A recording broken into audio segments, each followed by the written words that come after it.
서울 종로구에 위치한 대기업 본사 20층. 지민은 야근에 지친 몸을 이끌고 마케팅팀 사무실 한편에 앉아 모니터를 응시하고 있었습니다. 시계 바늘은 벌써 밤 9시를 넘어서고 있었죠. 어깨와 목이 뻐근했고 최근 들어 자주 느끼는 두통이 또다시 찾아왔어요. 37살, 차장이라는 직급에 걸맞게 책임져야 할 업무들이 산더미였지만 몸은 점점 한계를 드러내고 있었습니다. 지민의 핸드폰이 진동했어요. 남편 도윤으로부터 온 메시지였죠. 오늘 저녁 반찬값 12,000원. 내 몫은 6,000원이야.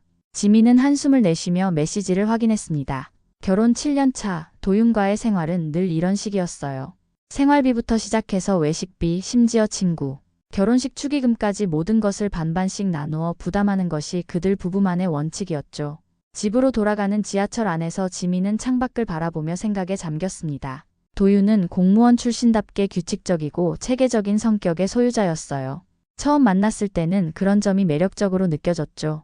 각자의 경제적 독립이 건강한 부부관계의 기초라는 그의 철학도 나름 합리적이라고 생각했거든요.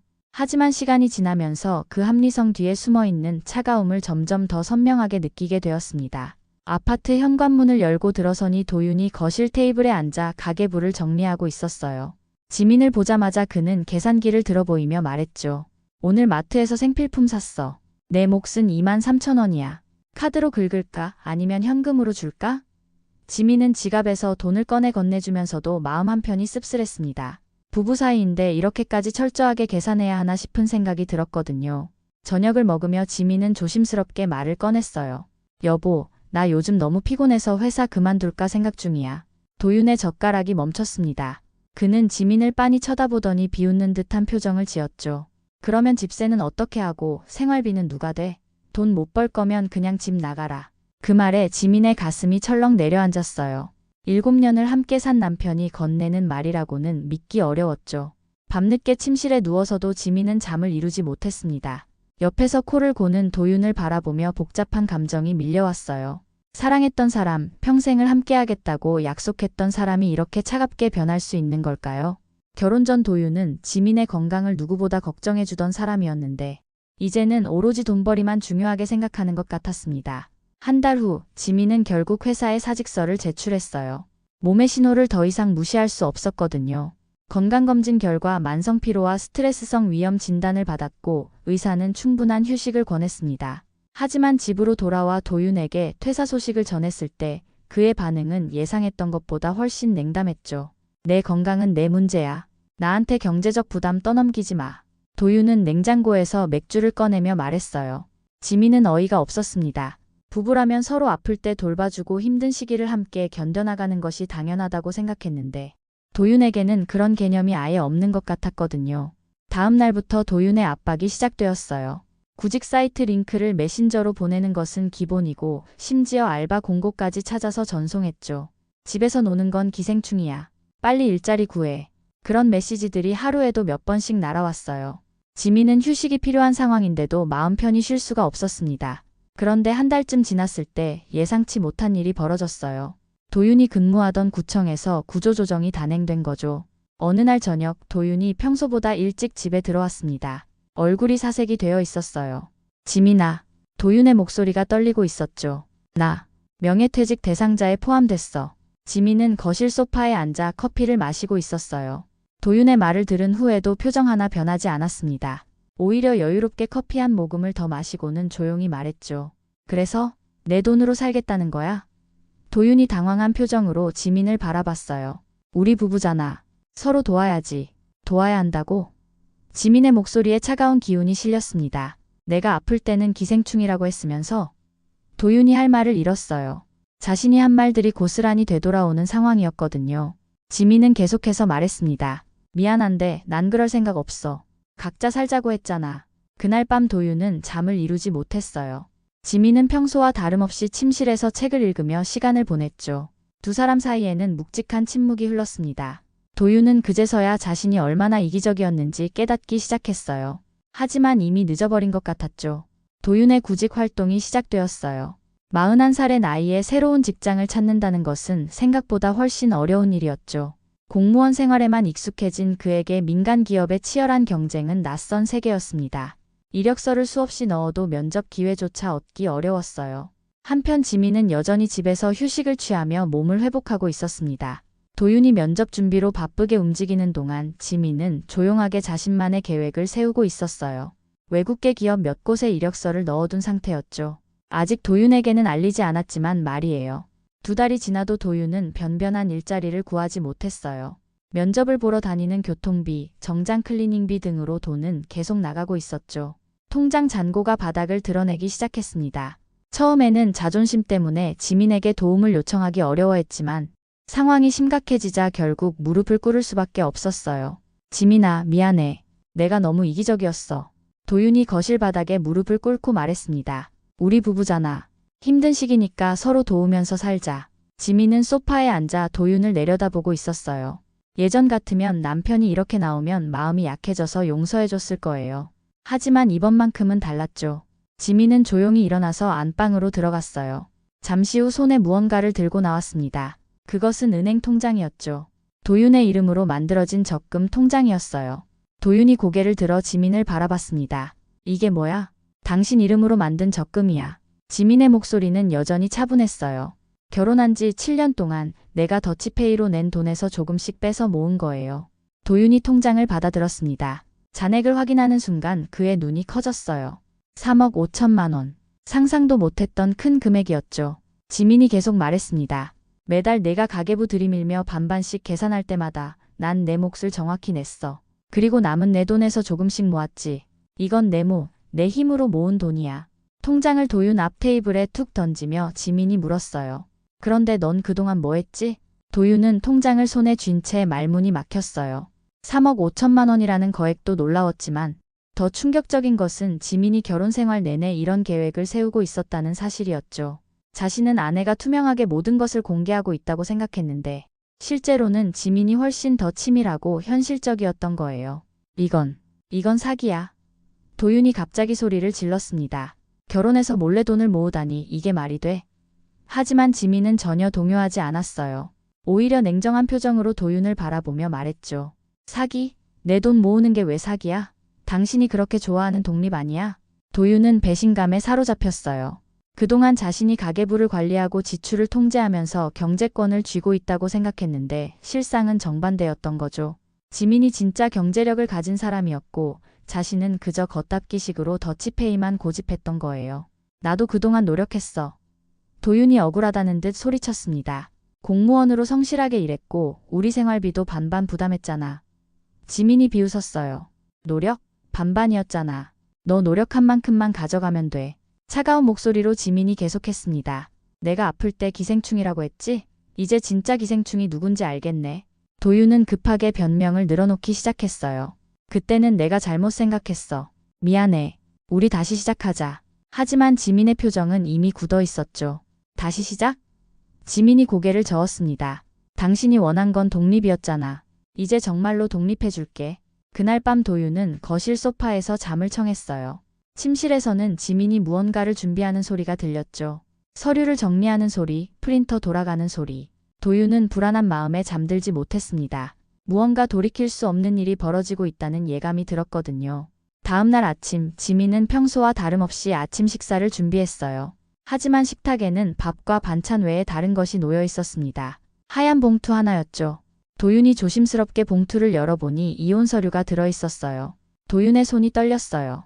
이혼 서류를 바라보며 현실감이 느껴지지 않았죠. 지민아, 이게 뭐야? 설마 진짜로?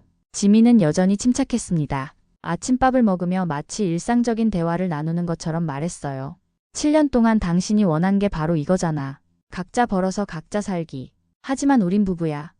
도윤이 절규하듯 말했습니다. 한순간의 실수로 이혼까지 할 필요는 없잖아. 지민이 젓가락을 내려놓고 도윤을 똑바로 바라봤어요. 한순간의 실수? 7년이 한순간이야? 지민의 목소리에는 그동안 쌓였던 서운함과 분노가 배어 있었죠. 지민이 계속 말했습니다. 내가 야근에 찌들어 살 때도 당신은 반반 계산만 했어. 내가 아파서 병원 갈 때도 병원비는 내 몫이었지. 명절 때 처가와 시가 선물도 각자 부담이었고. 하나하나 따지며 말하는 지민의 모습에서 도윤은 그동안 자신이 얼마나 이기적이었는지 깨달았어요. 친구들 결혼식 축의금도 반반, 부모님 생신 선물도 반반. 심지어 우리 둘이 쓰는 화장지까지 반반으로 계산했잖아. 지민의 목소리가 점점 높아졌습니다. 그런데 정작 당신이 힘들어지니까 부부라고. 이제 와서 서로 도우자고. 도윤은 아무 말도 할 수 없었어요. 지민의 말이 하나하나 가슴에 박혔거든요. 자신이 그토록 합리적이라고 믿었던 더치페이 원칙이 사실은 책임 회피였다는 것을 이제야 깨달았죠. 진정한 부부라면 좋을 때나 힘들 때나 함께 해야 하는 건데 자신은 오직 자신에게 유리할 때만 그 원칙을 적용했던 거예요. 지민이 가방에서 무언가를 꺼냈어요. 결혼 반지였습니다. 7년 전 도윤이 정성껏 골라준 반지를 손가락에서 빼더니 테이블 위에 툭 내려놓았죠. 당신이 원한 거 독립. 이제 진짜 해줄게. 반지가 테이블에 닿으며 나는 작은 소리가 도윤의 귀에는 천둥 소리처럼 들렸어요. 지민아, 제발. 도윤이 애원하듯 말했습니다. 하지만 지민은 이미 결심을 굳힌 것 같았어요. 가방을 메고 일어서면서 마지막으로 한마디 더 했습니다. 기생충은 집을 나가야지. 그것은 예전에 도윤이 지민에게 했던 말 그대로였어요. 문이 닫히는 소리와 함께 집 안은 정막에 휩싸였어요. 도윤은 멍하니 앉아서 테이블 위에 이혼 서류와 결혼 반지를 바라봤습니다. 모든 것이 꿈만 같았어요. 아침까지만 해도 평범한 부부였는데 이제는 남남이 되어버린 거죠. 도윤은 급하게 핸드폰을 꺼내 지민에게 전화를 걸었어요. 하지만 첫 번째 전화는 받지 않았죠. 두 번째, 세 번째. 계속 통화 중 멘트만 반복되었습니다. 메시지를 보내도 읽음 표시조차 뜨지 않았어요. 도윤은 패닉 상태가 되었습니다. 지민은 그 시간 시내 한복판에 있는 커피숍에 앉아 있었어요. 핸드폰이 계속 울렸지만 확인조차 하지 않았죠. 대신 노트북을 꺼내어 무언가를 작업하고 있었습니다. 며칠 전 외국계 기업에서 온 면접자의 메일에 대한 답장을 보내고 있었어요. 사실 지민은 도윤이 구조조정 소식을 들었을 때부터 이미 모든 계획을 세워놓았어요. 남편이 경제적으로 어려워지면 결국 자신에게 의존하려 할 것이고 그때가 바로 관계를 정리할 타이밍이라고 생각했거든요. 냉정하게 들릴 수도 있지만 지민에게는 이것이 가장 합리적인 선택이었죠. 커피숍에서 나온 지민은 부동산 중개소를 찾아갔어요. 그동안 살던 아파트는 도윤과 공동명의였지만 지민이 계약 당시 대부분의 계약금과 중도금을 부담했거든요. 법적으로도 지민이 더 많은 지분을 가지고 있었죠. 부동산 중개사는 지민의 상황을 듣고는 조용히 고개를 끄덕였어요. 한편 도윤은 집에서 미친 듯이 전화를 걸어댔습니다. 지민의 친구들에게도 연락했지만 모두들 딱히 아는 바가 없다고 했어요. 사실 지민의 절친한 친구 윤서는 상황을 다 알고 있었지만 지민의 부탁대로 모르는 척했죠. 지민이가 어디 있는지 정말 몰라요. 혹시 무슨 일 있었나요? 저녁이 되어서야 지민이 집으로 돌아왔어요. 하지만 커다란 캐리어를 끌고 왔죠. 도윤이 달려가며 물었습니다. 어디 갔다 왔어? 왜 전화 안 받았어? 지민은 대답 대신 캐리어를 침실로 끌고 가서 옷들을 정리하기 시작했어요. 뭐 하는 거야? 도윤이 당황하며 물었습니다. 지민은 여전히 말없이 짐을 쌌어요. 평소 아끼던 옷들, 화장품, 책들을 차례로 캐리어에 넣고 있었죠. 도윤은 그제서야 상황의 심각성을 깨달았어요. 설마 정말 나가려는 거야? 당신이 그렇게 원했잖아. 지민이 드디어 입을 열었습니다. 각자 살자고. 이제 정말로 각자 살 거야. 도윤이 지민의 팔을 붙잡으려 했지만 지민은 차갑게 뿌리쳤어요. 손 떼. 이제 남남이니까 함부로 만지지 마.